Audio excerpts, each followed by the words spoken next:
Oh, man. Good morning. Welcome in.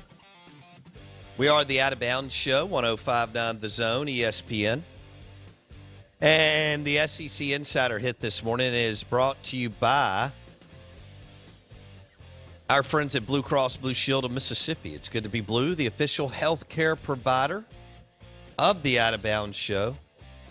Blue Cross Blue Shield of Mississippi. It's good to be blue. We're live in the Bank Plus studio. It's good to be back after a week of travel and doing shows from different places. Starkville, Live Oaks Golf Club, Dancing Rabbit Golf Club, and back in the beautiful, luxurious Bank Plus studio. Want to say good morning to you. Hope you're doing well. We're mixing in some SEC football and NFL draft, and some other topics today. We want to welcome in our friend and Alabama Roll Tide insider, Ryan Fowler, 109 The Game in Tuscaloosa. And Ryan joins us on the Modelo guest line as we were talking Tua and Mac Jones and some other things in the last segment. Ryan, good morning. How are you, buddy? Man, I'm great. Get a little A-Day and a little national championship celebration.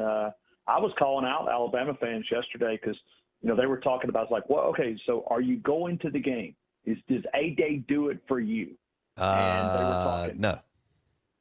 Yeah. Well, yeah. I mean, that's pretty much what they said. Is it? I mean, and so, yeah. Even Bama fans? Yeah. I mean, it took me 3 hours to get 5 people signed up to go to A-Day. Well, now then – you think I'm kidding you? I mean, I'm serious as a heart attack. I had more people call in and tell me they're going to the softball game with Alabama and Florida, which is like a top 5 matchup than A-Day. So, so about midway through the show, probably about 2.5 hours, 3 hours in, they announced that they were doing a national championship celebration. So it kind of did that move the needle a little bit? A little bit. Yeah. I mean, I think it did. Yeah, because I think there were so many people that. Yeah, but I mean, we were already calling them out that maybe Nick Saban's biggest problem is not the players, because everything coming out of the spring. I mean, Nick Saban's used verbiage that we've never used. Like what? He said, "I'm pleased." Well, like I'm pleased. Wow. With this team. You don't ever hear that. I mean, not from Nick Saban. I mean, he said it multiple times this year. So this spring. What's going on with him? Is he getting soft? I don't know. I don't know. Can I start with that? Is that me? Can I start that rumor? Well, yeah, I mean, well, sure, absolutely. Yeah, I mean, I do. I start rumors all the time. Yeah, I mean, so when you look at Nick Saban, I mean, I do think he's changed, because keep in mind, I know media, they want the clicks, so they call it rants, but we haven't had a Nick Saban full-blown rant in about 2 years. I mean, we have literally been 2 years. What do you think's going on? I don't know. I think it's. Have you asked people maybe, like close to him that have they answered that or tried to answer that question specifically? So do you remember? A couple of years ago when Lane Kiffin was here, and there was a call. It was late in the game, and Alabama was winning by 4 touchdowns.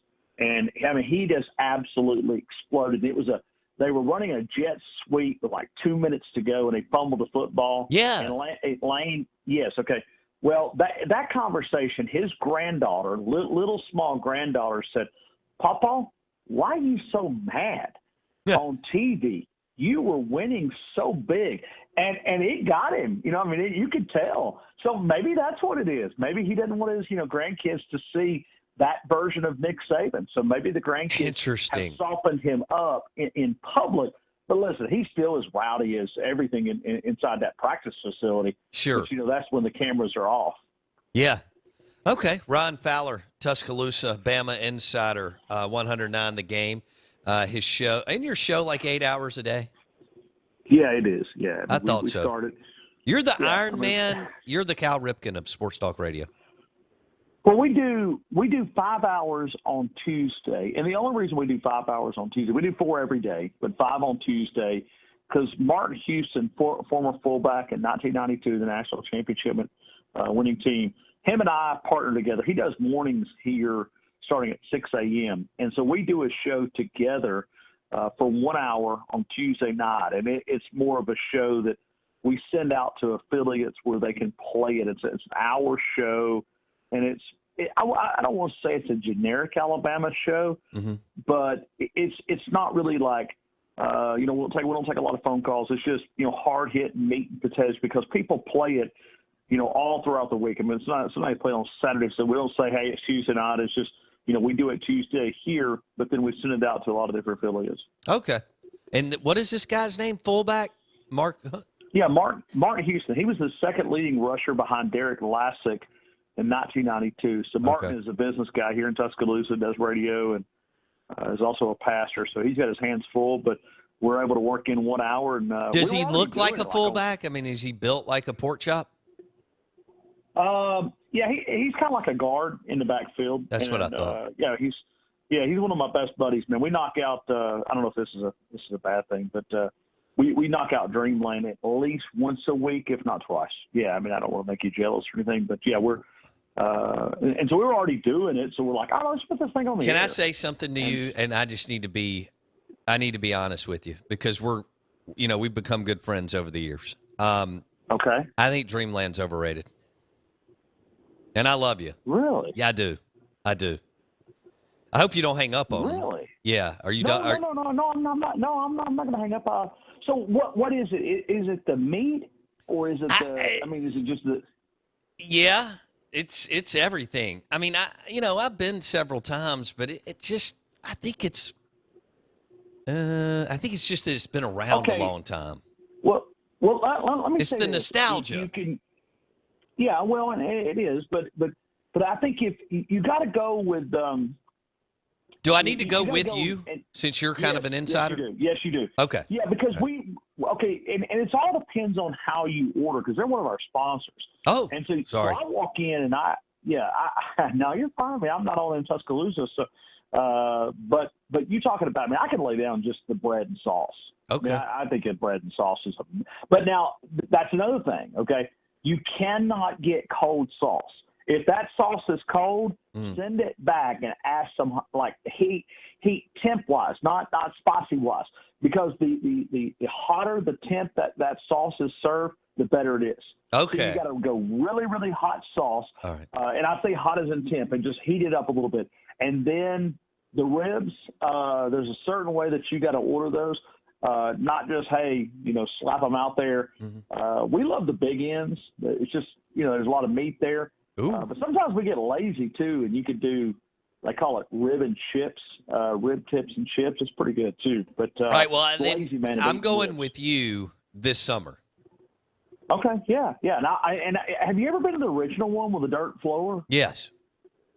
Okay, yeah, because it's like you walk to where this thing is cooked at, and I mean, not like the dining room's not dirt floor, but I mean it's a pretty it's a rustic place. For sure. Yeah, right. I mean, it may have been there since 1958. Right. I mean, they haven't put any new paint on the wall in a while. No. All right, Ryan Fowler, 109 The Game, Bama insider on the Modelo guest line. We're still friends even after I just said that. So yeah, no, I feel like sure. I mean, well, we need to be a role model for the country. Just because we disagree doesn't mean I have to dislike you. That's right. So like now. So now we're not going to go to Twitter and get in a fight, right? We're just going to be like, hey, we're still friends. Oh, hey, Bo Bounce, I can't believe you don't like my place. No. All right, let's go to Mac Jones. Okay. I'm not trying to really take shots this morning, but I get the sense that Alabama fans are trying to make him out to be the next Peyton Manning, and I think when you really look at him, he's not even close to a first-round pick, but he will be drafted in the first round. How do you see it? You agree or disagree? Let me tell you where Mac Jones is really, really good. I watched this kid develop. I interviewed him coming out of high school. He had great leadership characteristics then. I think that what he gets you to do is he walks in and he gets the other guys to believe in you. The 10 guys believe in Mac Jones. I was actually I know this is going to really sound Alabama-ish, but I was rabbit hunting with a former player from this past year, and we were talking about Mac Jones, and he was a teammate, and he said, man, I'll tell you, he said, this guy's the ultimate leader, that he walks in the locker room, and it's not just the offensive guys, it's the defensive guys who respect him. So if you need that guy on your team to rally everybody around you and make those guys better, then he's that guy. And so I went to, and I was like, well, what separates him? He said, that's one. He said, but number two is he spends like 3 hours a day studying tape. So he knows every move that you make. Now, if you ever heard him back in the fall, and you'd ask him, say, okay, hey, break down Mississippi State's defense, break down Ole Miss's defense, break down Arkansas. I'm telling you, it's been a long time since I heard a quarterback break down a team. Like, in other words, his was a 3-minute answer.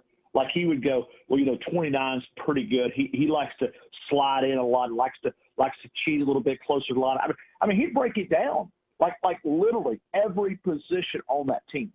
He knew it by heart that he'd already broken down the opponent. That was usually on a Monday when you're asking, hey, you played Mississippi State this weekend. What do you think about their defense? And that's what type of, work ethic that it goes in. I have not heard a quarterback, including Tua, Jalen, Jake Coker, Blake Sims. I got to go all the way back to like A.J. McCarron, Greg McElroy, to hear guys who study that much tape to break it down. But I do think he has a skill set. I mean, you got to remember, Bo, he only started for 1 year. Right. At Alabama. That concerns me. And, but because you know how they value quarterbacks, though. Oh, he's going early. I'm not debating that. It will just be too early. I mean, he's not worthy of a first, much less second round pick. But because of the quarterback, look at Dak Prescott. Okay. When we were watching him go at Mississippi State, and I respected him.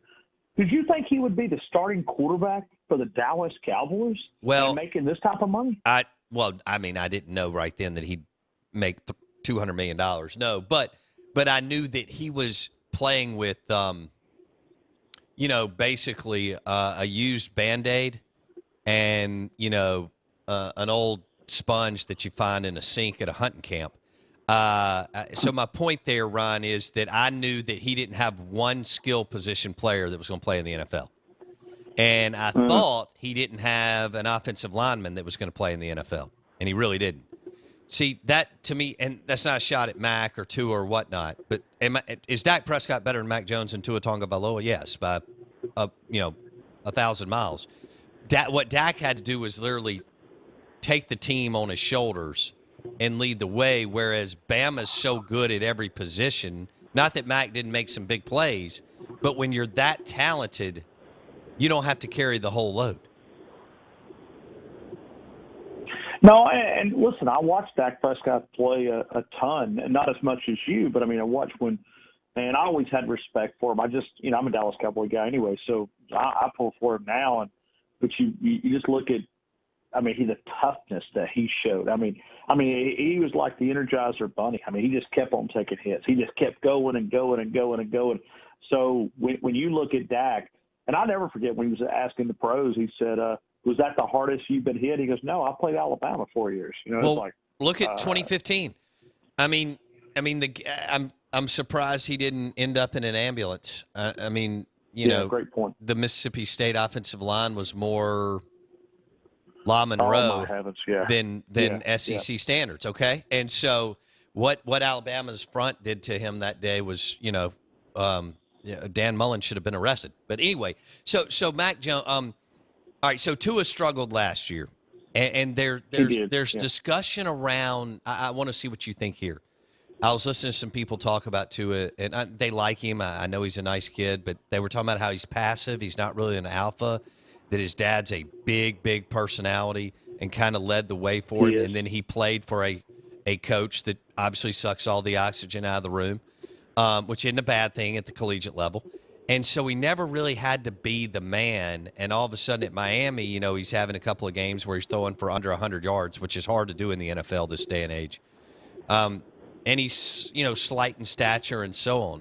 What do you think's going on? I mean, do you think he takes a giant step forward, or he may just be a great college player and not a great NFL player, which we see sometimes. Well, I think he's got an elite arm. I don't think it's as strong. I think Jalen's got the strongest arm out of these three guys, but he just didn't know where it was going all the time. He knew it was going some of the time, but he didn't know where it was going all the time. But I think Tua is doing a couple different things. I think it really would have been wise for Miami is just to set him the entire year, because I feel there's no way. I think that injury at Mississippi State, I mean, we were talking about there was no way that guy was going to be able to come back and play. And I think he went through rehab, his body healed. So I don't think he was that same player. And I think he gets a lot of power from his legs. You know, he has to. He's not a tall guy, so it's got to come from somewhere. And so I think he gets a lot of that. I mean, if you look at the way he's built, lower portion body, he's just huge. I mean, he's giant down there. So I think he gets a lot of that torque from there. And so I look at Tua. I read the report. I think there was an anonymous players talking to Joe Shad, which is the old college football guy from ESPN. Sure. But it was, and they were talking how that, they didn't even believe that he was the guy. I mean, how crazy is that? You got to go in a locker room knowing that you've got a guy that you don't know his name, but that he's willing to talk off record to a reporter that you're not very good. I mean, think of that. That's the difference between college and NFL right there. Right there. Sure. Is that you get an NFL guy. So those things like that are concerning to me, because you wonder, what we were just talking about with Mac Jones, if every, 21 players, offense, defense, buying into what you believe in. I mean, they're 1 year into the pros. Now, that guy may have been traded. He may have been cut. Who knows? He could have had sour grapes. But if you're the man, I mean, I'll say this, Ryan. You got to get everybody to respect you. That's right. And if you're the man, then that doesn't happen. And I just don't think I don't think he's got the teeth and the alpha in him. Not that he's not a good young man, whatever. Like, that wouldn't happen to Dak Prescott. He owned that Dallas Cowboys locker room from the minute Romo went down in that exhibition game and ripped up his back. It was Dak's locker room. Here, let me ask you, and this is a roundabout question. Is Tua too nice? Yes. It's not his fault. I mean, we all come here a certain way, right? His DNA makeup is one of, I just think he's passive. He's not, he is I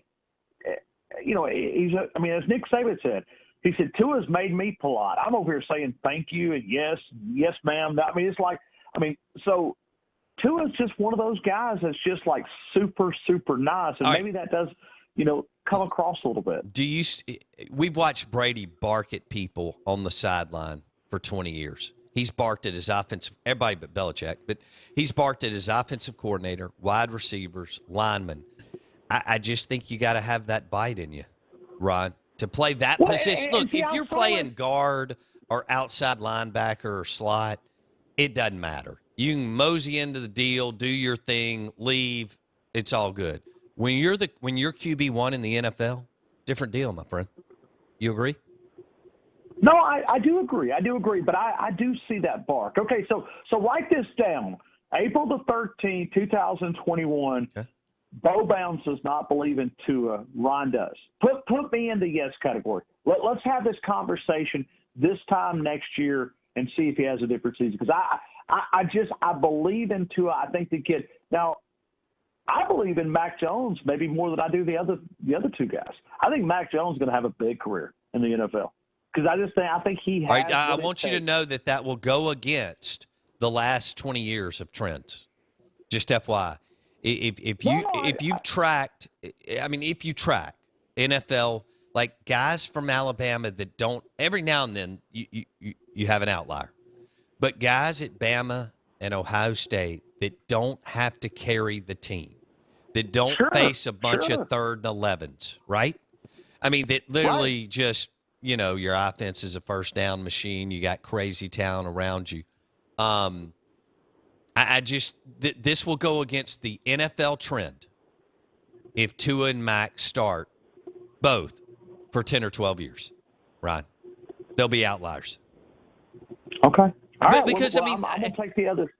Look, Eli Manning from Ole Miss. I'm not saying Hall of Fame. Sure. But I'm just saying that I think they'll play at the next level, and I think they'll have some success. Okay. Well, now that's a different deal. I guess playing at the next level and some success could be like, well, okay, all right. Well, how about this? Fitzmagic or something. They're a starting quarterback 3-4 years in. Right, like in other words, they make it beyond next year or the following year, and they're still the starting quarterback. Now, I think Mac Jones is probably a draft and wait type guy. I don't think he's game number one that he'll be the starting quarterback. I think he would probably be best to wait his turn, and which really doesn't happen anymore in the NFL. Kind of those general managers have got to convince the audience that what they bought into. Yeah. So that they've got to. So do you really believe what you said the other day on my show? What did I say? I mean, you got my audience. I mean, man, they're still fired up what you said. Good. That Ole Miss is going to come to Tuscaloosa. Oh, yeah. I think they've got an opportunity to win. And I think they're built to beat Bama. Like if Corral had more 50-plus yard passes, right? Number one in college football. And they had 57 plays of 20 or more yards, which ranked fifth nationally. That's the only way you get Bama, Ryan. I mean, you don't get Bama by going 4 and 6 yards down the field was my point. So the fact that they were elite at explosive plays and they returned that quarterback, and because of what Lane, likes to run, that gives them an opportunity. I mean, should Bama win the game? Yes. But to me, Ole Miss, out of all the teams in the SEC West, Ole Miss has the best opportunity to beat Alabama because of what I just went through as far as 50-plus yard passes and plays of 20 or more yards. That's the only way you can get Bama uncomfortable and on their heels, in my opinion. Well, you got these guys all stirred up, man. I was at a restaurant. A guy walked up to me. Who's that guy that thought Ole Miss is going to – I love it.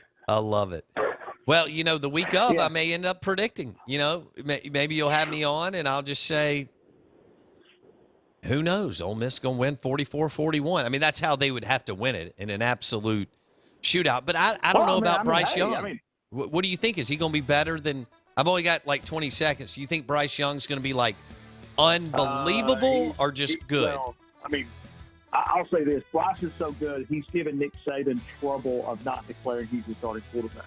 Okay. He's almost said it, but I know you got to get out of here. Hey, man, it's good to talk with you, Bo. Have a great rest of the show and a great rest of the week. Hey, buddy, we're going to Dreamland soon, okay? Okay. I'm glad we're still friends, too. Man. All right? No, we're still buddies. Have a great day, man. All right, buddy. See you. Ryan Fowler, 109 The Game, T-Town, Bama, Roll Tide Insider. He joined us on the Modelo guest line. The show is always presented by Blue Cross Blue Shield of Mississippi. It's good to be blue, the official healthcare provider of the Out of Bounds Show. Welcome in. Good morning. On a Tuesday, we are live in the Bank Plus studio. The Mississippi Ag John Deere Tractor text line is 601-885-3700.